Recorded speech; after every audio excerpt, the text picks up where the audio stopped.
December 17, 1944. Ardennes Forest, Belgium. The snow had fallen through the night. White silence covered the narrow forest roads. Trucks moved slowly, their engines struggling in the freezing air. American soldiers stood at roadside checkpoints, their breath visible in the cold morning light. Everything seemed calm, routine, predictable. Then, the first report arrived. A military police unit had stopped an American jeep. The men inside wore U.S. uniforms. Their vehicles carried proper markings. Their papers appeared correct. But something felt wrong. The soldiers hesitated when asked simple questions. Their accents sounded unfamiliar, their movements careful, measured. Minutes later, they were detained. Within hours, more reports followed. Road signs had been changed, convoys were misdirected, orders delayed, confusion spreading quietly across the Allied rear. Then came the realization. German soldiers were operating behind American lines, wearing American uniforms, moving freely. And somewhere inside that confusion, intelligence officers began to fear something worse, because one of the fastest commanders in Europe was preparing to move, and someone was trying to slow him down. The warning moved quickly through command channels. Soon the report reached General George S. Patton, and the atmosphere inside Allied headquarters began to change. By December 1944, the war in Europe appeared to be moving toward a predictable conclusion. German forces were retreating across multiple fronts. In the east, the Soviet army pushed steadily toward Germany's borders. Cities that had once been strongholds were now falling one after another. Supply lines were stretched thin. Fuel shortages crippled German mobility. The Luftwaffe, once dominant in European skies, had been reduced to scattered resistance. In the west, Allied forces had broken out from Normandy months earlier. Following the success of the D-Day landings, American, British, and Canadian forces advanced across France with growing confidence. Paris had already been liberated in August. By autumn, Allied troops were pushing toward the German frontier itself. Momentum favored the Allies. But beneath that confidence, problems remained. Supply shortages slowed the Allied advance. Long logistical routes stretched back to Normandy beaches. Autumn rains turned roads into mud. Fuel rationing forced commanders to pause operations. The rapid advance had created gaps and vulnerabilities across the front. And in one quiet sector of the line, those vulnerabilities were most visible. The Ardennes, a heavily forested region stretching across Belgium and Luxembourg. Narrow roads, dense woods, rolling hills, difficult terrain, especially in winter. For Allied planners, it appeared unlikely that Germany would attempt any major offensive there. Intelligence assessments described the region as quiet, suitable for rest and regrouping. American divisions moved into the Ardennes to recover from earlier battles. Many units were inexperienced, others were depleted and rebuilding. The front appeared stable. But inside Germany, a different calculation was forming. Adolf Hitler believed the war could still be changed with one decisive strike. Despite dwindling resources, he ordered preparations for a massive winter offensive. The objective was bold: break through Allied lines, split American and British forces, and capture the vital port of Antwerp. If successful, the Allies would face a logistical disaster. Their momentum could collapse. Political divisions between Allied commanders might deepen. Germany could gain time, perhaps even force negotiations. It was a gamble, and secrecy became essential. German forces quietly moved into position. Tanks were hidden under forest cover. Infantry units gathered along the Ardennes front. Fuel reserves were carefully stockpiled. Radio silence was enforced. Movement occurred mostly at night. Allied reconnaissance saw little. Snow clouds covered the skies. A winter storm grounded aerial observation. Intelligence warnings existed, but they were scattered, incomplete, and often dismissed. Then, before dawn on December 16, 1944, German artillery opened fire across the Ardennes. The surprise was nearly complete. The offensive had begun. And hidden within that massive attack, another operation was already moving into place. As German forces pushed forward through the Ardennes, another operation moved quietly behind the front lines. It was smaller, less visible, but potentially just as dangerous. Adolf Hitler understood that surprise alone would not guarantee success. The offensive depended on speed. German armored columns needed to move quickly through narrow roads, seize bridges, and disrupt Allied coordination before reinforcements could arrive. But there was a problem. American commanders, especially George Patton, were known for rapid movement. If Patton turned his Third Army north quickly enough, German advances could be slowed or even stopped. So, German planners designed a deception mission. A unit composed of German soldiers fluent in English would infiltrate Allied rear areas. They would wear captured American uniforms, use Allied vehicles, move along roads already crowded with American convoys. Their tasks were simple and dangerous. Change road signs, redirect convoys, spread false orders, create confusion, delay reinforcements. This mission became known as Operation Greif. To lead it, Hitler selected one of Germany's most unconventional officers, Otto Skorzeny. Skorzeny had already gained notoriety earlier in the war. In 1933, he led a daring commando raid to rescue Benito Mussolini from captivity in Italy. The operation had earned him recognition within German command circles. He was seen as bold, adaptable, and willing to attempt unconventional missions. Operation Greif demanded exactly those qualities, but the mission faced immediate challenges. Few German soldiers spoke fluent English. Even fewer understood American slang, customs, or military routines. Skorzeny gathered volunteers from across German units. Some had lived in the United States before the war. Others had studied English. Many received rapid training in American terminology, rank structure, and behavior. Captured American uniforms were distributed. Jeep vehicles were repainted. American equipment was collected. Even small details mattered. Cigarette brands, ration packaging, vehicle markings. The infiltrators would operate in small teams, moving quietly behind Allied lines as the main German offensive advanced. Their presence would be difficult to detect. Their impact, unpredictable. And most importantly, their objective aligned with Germany's broader strategy.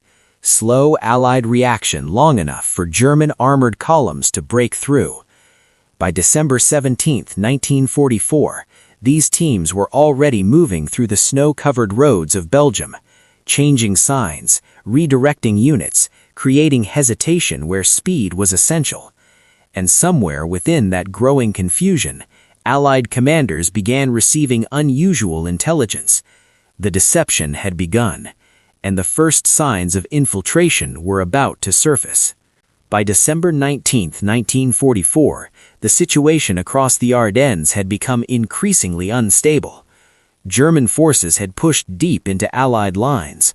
Roads were congested with retreating units, supply trucks and reinforcements moving in opposite directions. Snow and freezing temperatures slowed movement. Communication lines struggled under the pressure of rapid changes. Amid this confusion, intelligence officers began noticing a pattern. Convoys arriving at incorrect locations, units delayed without clear explanation, road signs pointing in unusual directions, checkpoint guards reporting suspicious soldiers wearing American uniforms. At first, these reports appeared isolated, small irregularities during a chaotic offensive, but as the number increased, concern began to spread through command headquarters. Captured infiltrators soon confirmed the fear. German soldiers were operating behind Allied lines, wearing American uniforms, using American vehicles. Their objective was not direct combat, but disruption, delay, confusion. The impact was immediate. Security tightened across American positions. Military police established new checkpoints. Soldiers were questioned before passing through command routes. Even senior officers found themselves briefly delayed as guards attempted to verify identities. Trust began to weaken. American soldiers started questioning unfamiliar faces. Convoys slowed as drivers hesitated at intersections. Orders required additional confirmation.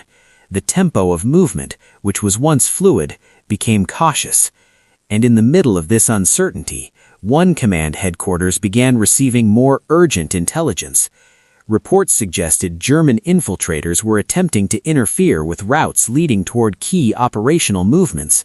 Some teams were believed to be targeting major operational routes used by reinforcement units.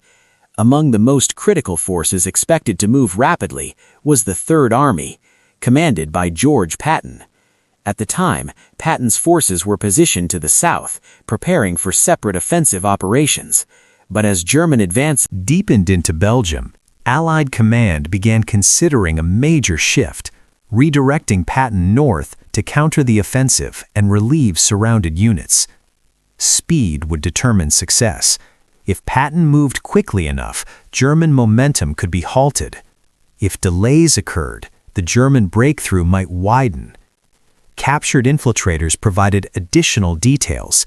Their mission included changing road signs and creating confusion along reinforcement routes. Even minor delays, a wrong turn, a slowed convoy, could affect operational timing. This transformed the situation from isolated infiltration to strategic threat. Patton's staff began adjusting procedures. Movement plans were reviewed, security checks increased, command communications tightened. Despite these precautions, the impact of uncertainty could still be felt across the roads. Vehicles slowed. Officers double-checked maps. Checkpoints asked unusual questions designed to detect infiltrators. The battlefield had not only become a fight of tanks and artillery, but also a contest of deception and speed. And as the reports accumulated, Patton prepared to make one of the fastest operational decisions of the war. By the evening of December 19, 1944, Allied command gathered at Verdun. Senior commanders assessed the situation unfolding in the Ardennes. German forces had penetrated deep into Allied territory. Units were cut off, supply lines threatened. One of the most critical positions under pressure was the town of Bastogne, where American forces faced encirclement. Speed was now essential. The Allied command needed a rapid counterattack. The responsibility fell on George S. Patton. Patton had already anticipated this possibility. Days earlier, he had instructed his staff to prepare contingency plans for a sudden northward turn. While German infiltrators attempted to slow Allied reactions, Patton had quietly prepared for rapid movement. On December 19th, Patton confirmed his plan. The Third Army would pivot north. It was an extraordinary maneuver. Entire divisions would shift direction, supply columns redirected, artillery repositioned, fuel routes reorganized. In winter conditions, across crowded roads already affected by confusion, the challenge was immense. Yet, the movement began almost immediately. Columns of American tanks rolled north through snow-covered roads. Trucks carrying ammunition followed. Infantry units advanced through freezing winds. Engineers cleared blocked routes. Military police coordinated traffic at crowded intersections. By December 21, 1944, forward elements of Patton's forces were approaching Bastogne. The speed surprised German planners. Operation Greif had aimed to delay Allied reinforcements. Instead, Patton's advance moved faster than expected despite the confusion. Captured infiltrators revealed that their mission had limited reach. Small teams could create temporary disruption, but not stop a large-scale operational pivot. On December 22, Patton's spearhead units pushed closer to Bastogne. German forces surrounding the town faced increasing pressure. Weather conditions improved slightly, allowing Allied air support to begin operating again. Supply drops reached isolated defenders. The German breakthrough began slowing. The deception mission had created tension, suspicion, and delay, but it had not achieved its primary objective. Patton's forces continued pushing forward, and with each mile gained, the German plan began to unravel. Patton's Third Army broke through to Bastogne on December 26, 1944. German infiltrators from Operation Greif were gradually captured or forced to withdraw. Security tightened across Allied lines as suspicion slowly faded. The German offensive lost momentum as fuel shortages and resistance increased. Otto Skorzeny's deception created confusion but failed to stop George S. Patton's advance. Within weeks, the Battle of the Bulge shifted decisively in favor of the Allies.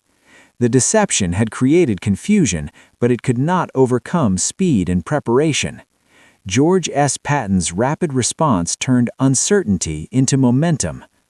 Operation Greif became a reminder that deception alone could not change the course of a collapsing offensive. In the frozen winter of 1944, the battle was decided not only by firepower, but by timing. And as the snow melted across the Ardennes, the road towards Germany slowly opened once again.